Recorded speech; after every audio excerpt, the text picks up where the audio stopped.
ସୁଭଦ୍ରା ହିତାଧିକାରୀମାନଙ୍କ ପାଇଁ ଆସିଲା ବଡ଼ ଖବର।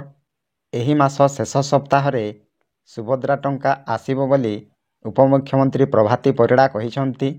ତେଣୁ ଆଜି ପର୍ଯ୍ୟନ୍ତ ଏହି ସୁଭଦ୍ରା ଟଙ୍କା ଆସିନାହିଁ। ଏହି ସୁଭଦ୍ରା ଯୋଜନାରେ 80,29,741 ଜଣ ହିତାଧିକାରୀ ସୁଭଦ୍ରା ଟଙ୍କା ପାଇସାରିଛନ୍ତି। ତେବେ ବଡ଼ କଥା ହେଉଛି ଯେ 3,31,188 ଜଣଙ୍କ NPCI ଫେଲ୍ ହୋଇଥିବାରୁ ସେମାନଙ୍କ ଆକାଉଣ୍ଟକୁ ଟଙ୍କା ଯାଇନାହିଁ। ତ ଏହି NPCI କ'ଣ ଏବଂ ଏହି NPCIକୁ କିପରି ଆକ୍ଟିଭେଟ୍ କରିବା ଏବଂ କେଉଁଠିକୁ ଯିବାକୁ ପଡ଼ିବ, ଉପମୁଖ୍ୟମନ୍ତ୍ରୀ ବଡ଼ ସୂଚନା ଦେଇଛନ୍ତି। ଏହି NPCIକୁ ଆକ୍ଟିଭେଟ୍ ନ କଲେ ସୁଭଦ୍ରା ଟଙ୍କା ଆସିବ ନାହିଁ। ତେଣୁ NPCIକୁ ଆକ୍ଟିଭେଟ୍ କଲେ ତୁରନ୍ତ ସୁଭଦ୍ରା ଟଙ୍କା ଆସିବ ବୋଲି ଉପମୁଖ୍ୟମନ୍ତ୍ରୀ ପ୍ରଭାତୀ ପରିଡ଼ା ବଡ଼ ଖବର ଦେଇଛନ୍ତି। ତେଣୁ ଯେଉଁମାନେ ସୁଭଦ୍ରା ଟଙ୍କା ପାଇଛନ୍ତି ବେଶ୍ ଖୁସିରେ ଅଛନ୍ତି। ଯେଉଁମାନେ ସୁଭଦ୍ରା ଟଙ୍କା ପାଇନାହିଁ ବହୁତ ଦୁଃଖରେ ଅଛନ୍ତି। ତ ଆମ ଗରିବ ଲୋକଙ୍କ ପାଇଁ ଟଙ୍କାଟିଏ ହେଲେ ମଧ୍ୟ ବହୁତ ମୂଲ୍ୟବାନ।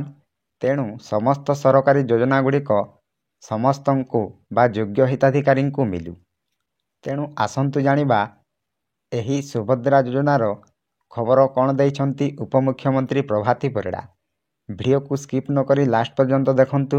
ଭିଡ଼ିଓକୁ ଗୋଟିଏ ଲାଇକ୍ କରନ୍ତୁ ଏବଂ ମୋ ଚ୍ୟାନେଲକୁ ନୂଆ ଆସିଥିଲେ ଗୋଟିଏ ସବସ୍କ୍ରାଇବ୍ କରି ବେଲ୍ ଆଇକନ୍କୁ ଦବାଇ ଦିଅନ୍ତୁ। ଫଳରେ ଏହିପରି ହେଲ୍ପଫୁଲ୍ ନୂଆ ନୂଆ ଭିଡ଼ିଓ ଆପଣମାନଙ୍କଠାରେ ପ୍ରଥମେ ପହଞ୍ଚିବ। ତେଣୁ ଡେରି ନକରି ଚାଲନ୍ତୁ ଭିଡ଼ିଓକୁ ଷ୍ଟାର୍ଟ କରିବା। ଏହି ଖବର ଗତକାଲି 5:50 PM କନକ ନ୍ୟୁଜ୍ରେ ପ୍ରକାଶ ପାଇଛି। ସମସ୍ତ ନ୍ୟୁଜ୍ ଚ୍ୟାନେଲଗୁଡ଼ିକରେ ପ୍ରକାଶ ପାଇସାରିଲାଣି। ଏହା କୌଣସି ଫେକ୍ ନୁହେଁ। ତ ଆସନ୍ତୁ ଜାଣିବା ଖବର କ'ଣ ରହିଛି। ସୁଭଦ୍ରା ଆବେଦନକାରୀଙ୍କୁ ଉପମୁଖ୍ୟମନ୍ତ୍ରୀ ପ୍ରଭାତୀ ପରିଡ଼ାଙ୍କ ପରାମର୍ଶ। ଜାନୁଆରୀ 29 ଓ 30 ତାରିଖ ବ୍ୟାଙ୍କ ଯାଆନ୍ତୁ। 2 ଦିନ ବ୍ୟାଙ୍କଗୁଡ଼ିକ ସ୍ୱତନ୍ତ୍ର ଭାବେ ଧ୍ୟାନ ଦେବେ।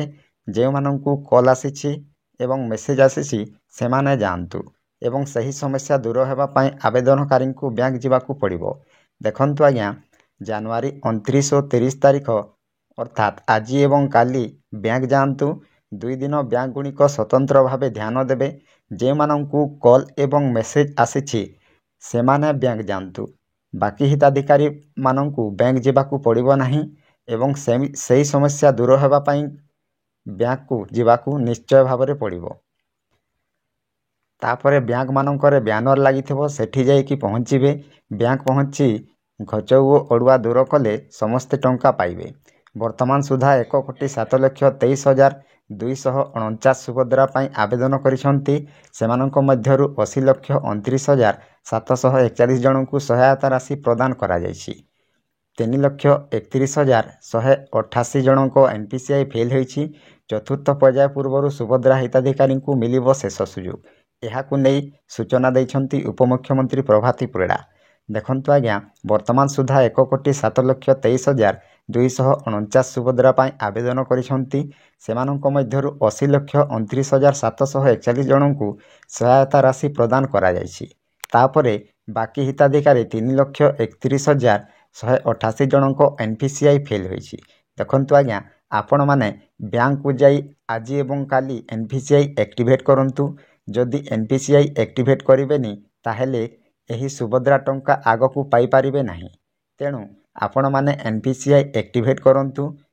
ଆଜି ଅର୍ଥାତ୍ କାଲି ବା 29 ଏବଂ 30 ତାରିଖରେ ଆପଣମାନେ ବ୍ୟାଙ୍କକୁ ଯାଆନ୍ତୁ। ତାପରେ ଚତୁର୍ଥ ପର୍ଯ୍ୟାୟ ପୂର୍ବରୁ ସୁଭଦ୍ରା ହିତାଧିକାରୀଙ୍କୁ ମିଳିବ ଶେଷ ସୁଯୋଗ। ଏହାକୁ ନେଇ ସୂଚନା ଦେଇଛନ୍ତି ଉପମୁଖ୍ୟମନ୍ତ୍ରୀ ପ୍ରଭାତୀ ପରିଡ଼ା। ତାପରେ କାଲି ବ୍ୟାଙ୍କ ସାର୍ମାନଙ୍କ ସହ କଥା ହୋଇଛନ୍ତି ସଚିବ। 29 ଓ 30 ତାରିଖରେ ବ୍ୟାଙ୍କ କର୍ତ୍ତୃପକ୍ଷ NPCI ଫେଲ୍ ହୋଇଥିବା ହିତାଧିକାରୀମାନଙ୍କ ପାଇଁ ସ୍ୱତନ୍ତ୍ର ବ୍ୟବସ୍ଥା। ବ୍ୟାଙ୍କ ଯାଇ NPCI ଆକ୍ଟିଭେଟ୍ କରିବେ ହିତାଧିକାରୀ।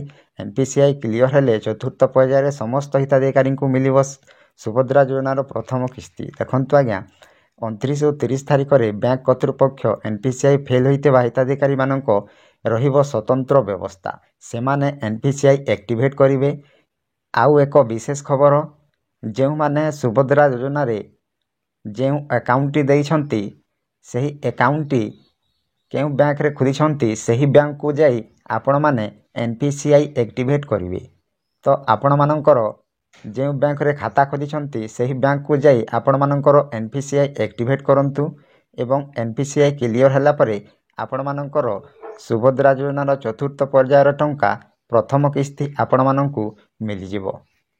ତ ଏହି NPCI କେଉଁମାନଙ୍କର ରିଜେକ୍ଟ ହୋଇଛି ସେମାନେ କେମିତି ଜାଣିବେ ନା ମୁଁ ଏକ ଭିଡ଼ିଓ ନେଇକି ଆସିବି ଆପଣମାନଙ୍କୁ କେଉଁମାନଙ୍କର NPCI ରିଜେକ୍ଟ ହୋଇଛି ଏବଂ କେଉଁମାନଙ୍କୁ ଏହି ବ୍ୟାଙ୍କକୁ ଯିବାକୁ ପଡ଼ିବ ମୁଁ ଆଉ ଏକ ଭିଡ଼ିଓ ନେଇକି ଆସିବି।